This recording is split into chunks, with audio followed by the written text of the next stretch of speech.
Hi everybody, this is the Baseball Hut, the amazing, spectacular, terrific, the great one, the People's Champion. Your host, the Hunt. Welcome back to the Baseball Hut 2. Hope you like this video and hit that subscribe button. So this is the channel you want to follow. You want to know all these rumors surrounding all the major league teams. It's not just a Mets, we're Mets-centric here, but this is why we have the second channel, so I can talk about other teams. And we'll talk about the Yankees and a few other teams in this video. Obviously, they're getting close to the trade deadline. It's about 30 days away. Today's the first day of July as I record this video, and it's going to be fun. The Mets are off that day, by the way. I was looking at the schedule earlier today. But we have a rumor for the Yankees. I don't know if I like this rumor. I'm not a big fan of this particular guy. Headline from MSN.com. Yankees-Marcel Ozuna labeled Yankees trade target. I don't know if he's the right kind of guy you want to bring in your team, to be honest with you. Trade rumors continue to heat up around the Atlanta Braves designated hitter Marcel Ozuna. On Friday, Sports Illustrated's Nick Sebi and Will Laws included Ozuna on their list of 25 potential trade candidates for the 2025 MLB trade deadline. Selby and Laws named 5 teams as best fits for Ozuna. Most notably, the SI editors named the New York Yankees a fit for the DH. Quote, after matching 79 homers over the last 2 seasons, finishing 4th in NL MVP voting last year, Ozuna's power has significantly fallen off in his age 34 season, but was partially compensated by trailing only Juan Soto in walk rate. It's hard to imagine the Braves waving the white flag unless things really unravel, especially after they won the 2021 World Series with a late-season surge sparked by additions from GM Alex Anthopoulos. Well, we'll see. The Braves are an interesting team right now because they are nowhere close to the Mets and the Phillies right now. Now the Yankees lost the first 2 games in Toronto. They lost on Monday and then they lost on Tuesday. They got crushed. George Springer and the Blue Jays just absolutely crushed the Yankees. And Yankees need help on offense. They need help on with the pitching. They need help everywhere, as well as the Mets, by the way. Same issues. And they could certainly use this bat. Because, Giancarlo Stanton is not there yet. But the one thing is that about Ozuna is that he'll DH. I mean, he's going to DH a lot of the times. So this is not really quite a great fit there. But I can see where the Braves start to move pieces out of here, especially if they feel like they're not going to make it. And like I said in other videos, if you're in the National League East, you got to win the division. Because there's so many teams that are good in the National League Central. You have 4 teams above 500. In the National League West, you got 3 teams over 500. And I believe the Diamondbacks are 2 games under. So you got these teams all skulking around. There's going to be a lot of teams, and there's only going to be 6 spots. So you want to win a division. But as for the Yankees, they need help. They need help in offense. They need help on pitching, and we'll see what they do. I'm sure they'll do something. Next up in this video is the Chicago Cubs, who are actually having a really good season, having an excellent year.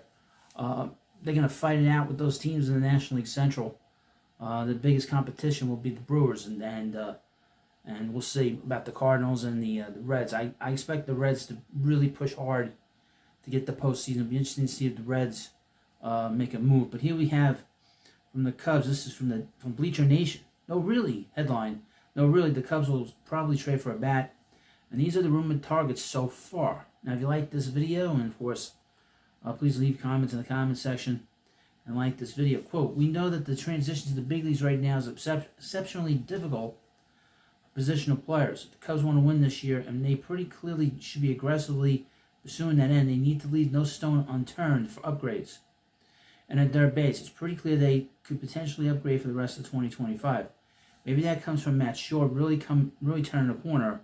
Maybe it comes from a trade. Isn't that interesting? The Cubs have been bad for a while, and now they've really turned it on the last year and a half. That's a small snippet from Brett's article earlier this morning, examining the latest Cubs trade rumors. This one connecting them to Pirates third baseman Key Brian Hayes. Replies more broadly to the newest insight from Patrick Mooney. At The Athletic, Mooney describes a Cubs front office eager not only to add pitching, but also a bat. And as Brett pointed out above, most likely spot to add a bat is third base, but the bench is arguably just as important. And to that end, Mooney says the Cubs' search for pitching will not preclude the Cubs from upgrading their offense, either incrementally with a reconfigured bench or substantially via a larger trade.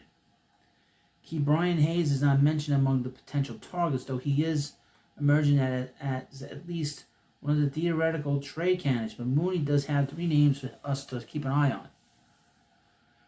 Quote, as the Cubs think about how to diversify their lineup, Eugenio Suarez, Taylor Ward, and Ryan McMahon are among the names to monitor on the Athletics trade market big board. Interesting. Ryan McMahon has been loosely connected to the Cubs early this season, but he has a similar profile to Hayes. In short, neither guy offers much upside offensively. That's the problem. Obviously, you want to bring in guys that can hit. You can get defense anywhere, but offense, not growing on trees, that's for sure. And Key Brian Hayes has the same problem. Taylor Ward. Taylor Ward's a new name for us, but he is an even odder fit because, sure, Ward is a far superior hitter to Hayes, McMahon, and Shaw, but he's also an outfielder who hasn't played third base since 2019. Well, that doesn't make any sense either. Meanwhile, the Cubs outfield already runs 4 players deep, and they're 4 of the most important everyday players on the team. You know, the Cubs are going to be tough. You know, they're going to be tough. They have a good manager. They don't have the best manager in the division, but they have a good manager. He's got a lot of experience in Craig Counsell, and he's going to make it hard on the Brewers because, you know, I saw Pat Murphy last year. He was a little, you know, overwhelmed when the Mets won against his team in Milwaukee, but be that as it may, I think the Cubs will probably win that division in all likelihood, and it'll be a battle between the other 2 teams or 3 teams in there. Interesting to see what the Cardinals do if they decide to sell. I don't think they're going to sell, but we'll see what happens there as well. And finally, in this video, we'll talk about a seller, potential seller, in the Boston Red Sox. This is from 98.5, the Sports Hub. And they have a headline, Red Sox reportedly have at least 2 major trade candidates ahead of the deadline. The Red Sox are inching toward becoming deadline sellers. Several big names could be on the block. Now, they made a big move. They sold and moved Rafael Devers almost a month ago, less than a month ago. And, you know, once they did that, they basically signaled to everybody that everybody else is going to be going. Boston Red Sox, as I read this, are 40-44 and have lost 8 of their last 11 since a 6-game winning streak. So they are tethered dangerously towards selling at the deadline and increasingly becoming the subject of trade rumors. But again, the biggest thing is they traded Rafael Devers. And that was the signal. Even though there were problems there, that signaled that they decided that they were going to sell. Could Alex Bregman be a list of players heading out the door? Once considered an essential piece of restoring and winning culture in the Red Sox clubhouse, Bregman could now possibly find himself in another uniform next month. Granted, ESPN's list of top trade candidates has him at 10% chance of being traded, but that was last Tuesday. An upward shift in the odds could be likely if the Red Sox keep free-falling. According to this list, jointly compiled by Jeff Passan, and Kylie McDaniel, the Cubs, Tigers, Yankees, and Mets are described as the best fits for him. Chicago and Detroit were among his suitors in free agency, so they make sense as candidates to take on the remainder of his $40 million contract for 2025. Bregman could also stay on for 2 more seasons at another $40 million each, which, according to Passan and McDaniel, significantly shortens the list of teams that would take on his deal. But he also has his opt-outs after each season, so a Bregman acquisition could effectively be treated as like a rental. The third baseman is still covering from a quad strain, but started hitting and taking grounders over the weekend. He's ranked number 1 on ESPN's list. And the number 2 spot, that would be outfielder Jarren Duran. A less surprising but still talented and valuable trade chip. Duran is only signed for 1 more year at an $8 million player option, making him another rental type for an acquiring team. But at age 28, he's in his prime and right in line for his last big payday on his next contract. It doesn't look like that contract will come with the Red Sox, who prioritized signing Christian Campbell before the start of the 25 season, and are now looking to make room for Roman Anthony, who was playing, becoming an everyday major leaguer. At the moment, Anthony and Cedric Rafaela and Wilyer Brayu feels like the Red Sox outfield of the future.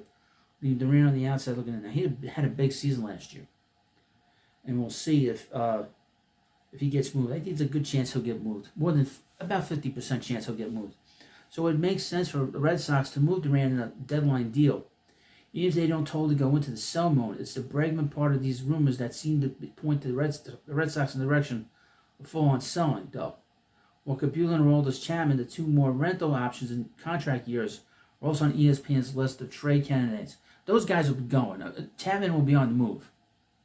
That's a 100% guarantee. If they feel that they're not going anywhere in that division and in the wild card race, they're going to trade Chapman. That is a guarantee. That's a baseball hut guarantee. I guarantee it. And I don't guarantee anything. That I guarantee. If they feel like they're going to sell, he's going to be gone. And there are a boatload of teams, including the New York Mets, that would want him at the back end of their bullpen, especially if they're trying to win a World Series. So, you let me know what you think about this, what you think about the Yankees and the Braves rumor, what you think about what the Cubs want to do, and the Red Sox, of course. And thank you for watching, and I'll see you later.